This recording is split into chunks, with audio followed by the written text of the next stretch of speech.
Tarek s'est rendu à Paris le matin du 31 janvier pour répondre aux interrogations de la police. Et depuis, je ne l'ai plus entendu ni vu. Rien du tout. Nous n'avons pas eu le droit de lui rendre visite. Nous n'avons pas eu la permission encore. Ça n'en a pas été donné. Ni un téléphone, ni une visite. Rien. Il est venu de son plein gré.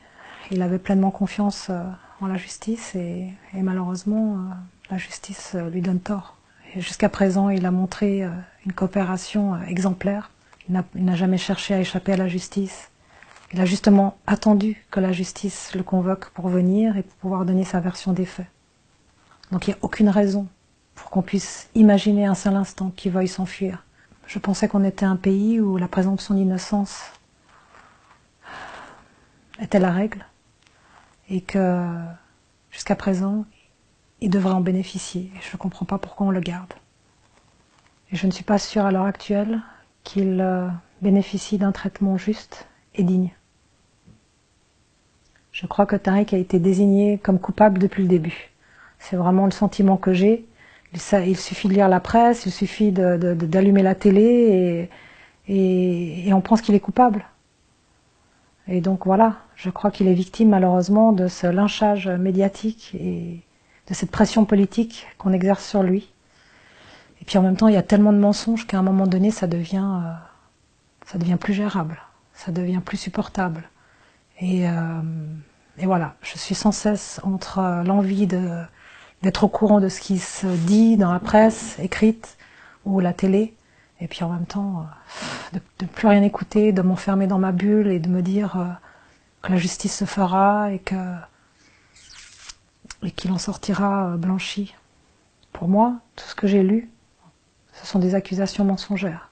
Ce sont des faits complètement erronés. Ça ne représente absolument pas, par exemple, le portrait qu'on fait de mon mari ne correspond absolument à rien de ce qu'on connaît de lui, de ce que je connais de lui, de ce que sa famille connaît de lui, de ce que les gens qui le connaissent véritablement savent de lui.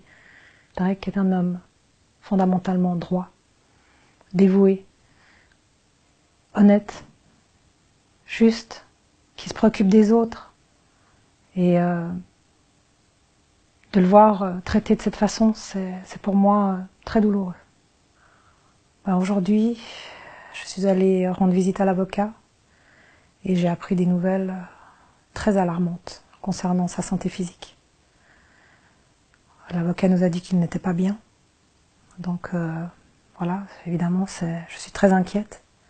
Il faut savoir que ça fait maintenant quelques années que Tarek souffre d'une maladie chronique sévère et qu'il bénéficie d'un traitement très spécifique. L'avocat nous a dit que dans le milieu carcéral, le traitement dont il devrait bénéficier n'est pas disponible. Et ça m'inquiète énormément. Et je pense que sur le plan spirituel, oui, Tarek doit être très fort. Je l'espère en tout cas. Maintenant, je sais que quand on est mal physiquement, quand on souffre d'une maladie et qu'on ne peut pas bénéficier du traitement adéquat, à partir d'un certain moment donné, ça atteint aussi le mental.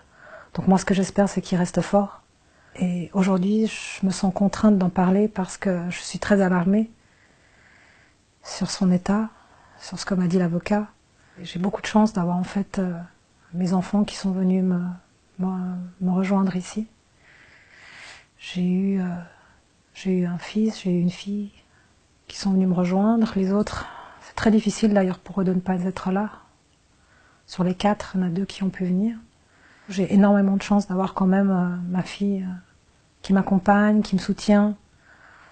Parfois elle craque, parfois je craque. Heureusement, jusqu'à présent, on n'a pas craqué en même temps. Mais voilà, je sais que sans elle, je ne tiendrai pas. Je pense qu'il espère que nous soyons forts, qu'on tient le coup face à cette injustice, face à tout ce qui se dit dans les médias, parce qu'on essaye vraiment de salir son image, on essaye de nous casser, de détruire notre famille. C'est vraiment le sentiment qu'on a. On essaye de détruire vraiment, pas une seule personne, mais toute la famille. Je sais que Tarek a toujours essayé de me protéger. On a toujours essayé de protéger notre vie de famille. On n'a jamais voulu s'exposer. C'est un exercice qui est très difficile pour moi. Je ne suis pas sûre qu'il l'approuverait. même si aujourd'hui on n'est plus dans la normalité, on est dans des circonstances extraordinaires.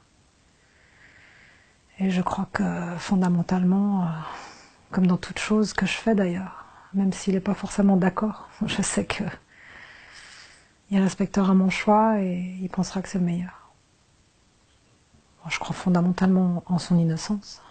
Donc dans une histoire de viol, si sa femme n'est pas à côté de lui, c'est insupportable en fait. Et donc pour moi c'est une évidence d'être là. Et c'est un honneur de l'accompagner aujourd'hui comme ça l'a toujours été en fait. Ce que j'aimerais, c'est qu'on le traite dignement, qu'on fasse valoir cette présomption d'innocence.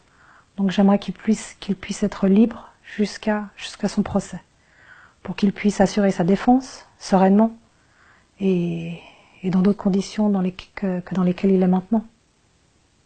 Si vous voulez être mis au courant des derniers événements, suivez la campagne officielle Free Tariq Ramadan Campaign, qui vous donnera toutes les mises à jour et toutes les informations vérifiées sur cette affaire.